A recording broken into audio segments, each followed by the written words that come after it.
waxaan rabaa ummadda Soomaaliyeed inaan u sheego la wadaago 4 sano ka hor meeshii aan uga tagnay ayay qadiyada badda wali taagan tahay 4 sano ku dhawaad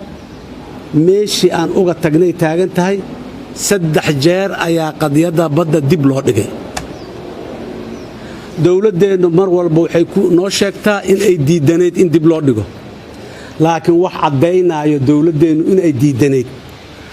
marna dawladdu muxuu ahay shacabkana lama wadaagin golayaasha muxuu ahay inay la wadaagtay sida golaha wasiirada iyo golaha maxaan ku raahdaa baarlamaanka lama wadaagin laakiin afkana looga sheegaa leeyahay anagu waa diidanay maxkamaduna xukun qaanuunka dugsan markii la qaadayna qodobuu leeyahay qodob hebel loo cuskada markii sidaan oo kale dacwada dib loo dhigay xeerjajab ay tahayna labada dhinaca inta la sugu yeero laga tixgeliyo ogolaanshahooda maxkamaddu markaas ay tixgelisahay dhinacay u gaartaa in markii koowaadna codsiga Kenya la aqbalay maxkamaddu aqbasho markii labaadna codsiga Kenya aqbasho markii saddexaadna codsiga Kenya aqbasho waxaan islaahay meeshaas warkaasi sax ma ahan qabaanay haddii uu sax yahayna dawladdu waxay ku dhiiranayd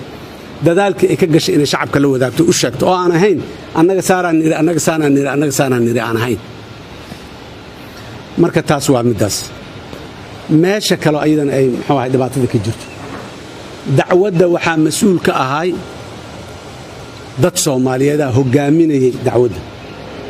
lawyer caalami ah oo Soomaaliyeed oo gabar Soomaaliyeed oo qiimo badan ah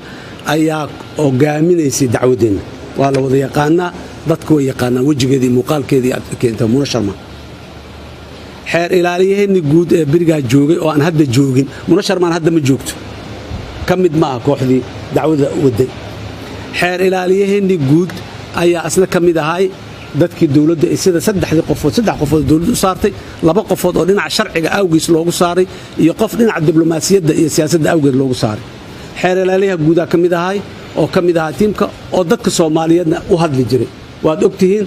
maxkamad muga laga soo bax banaankeedu ka hadli jiray dalka mugu ku soo noqdo seminar iyo workshop iyo qaban jiray xeeralayo ka hadli jiray baarlamaanka hortigi jiray ka hadli jiray dadka Soomaaliyeed si macluumaad farsamo oo sharci oo rasmi u helaan safiirkeeni